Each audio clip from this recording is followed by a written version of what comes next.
பாருங்களேன், இந்த கடல் ஆமையை ஒரு சுறா மீன் துரத்திட்டு வருது. இதை பார்க்கும்போது இந்த ஆமையை இந்த மீன் சாப்பிட்றதுக்காக தான் வருதுன்னு நினைக்கலாம். ஆனால் அந்த சுறா ஒரு பெரிய ஹெல்ப் பண்ணுதுங்க.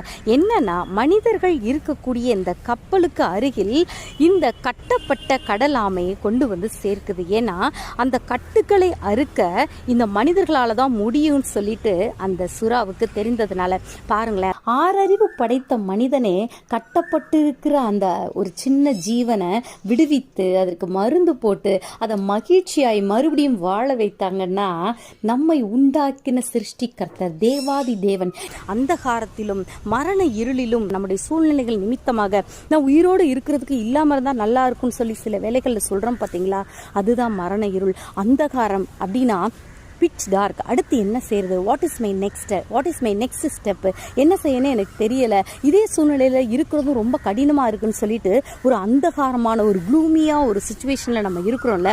நம்ம இருக்கிற சுச்சுவேஷன் எதுவா இருந்தாலும் சரி, நம்மை கட்டி வைத்திருக்கிற அந்த கண்களால் காண முடியாத நம்ம சூழ்நிலை என்ற அந்த வியாதி என்ற போராட்டங்கள் என்ற கயிறுகள் எதுவாக இருந்தாலும் சரி, நம் மீட்பராம் இயேசு வண்டை வரும்போது நம்மை மீட்டு நம்மை நேசித்து நம்முடைய அன்சீன் ட்ராப்ஸ் செயின்ஸ் எல்லாத்தையும் உடைத்து போட்டு நமக்கு ஆசீர்வாதங்களை தந்து நம்மை மகிழ்ச்சிப்படுத்த கர்த்தர் போதுமானவராக இருக்கிறார். ஸோ நாம செய்ய வேண்டியதெல்லாம் ஒண்ணுதான். நம் வாழ்வில் கட்டுகள் போராட்டங்கள் இருக்குமானால் நம்மை உண்டாக்கின தேவாதி தேவனிடத்தில் நம்மை அர்ப்பணிப்போம். அவர் நம் வாழ்க்கையை ஆசீர்வாதமாக மாற்றுவார்.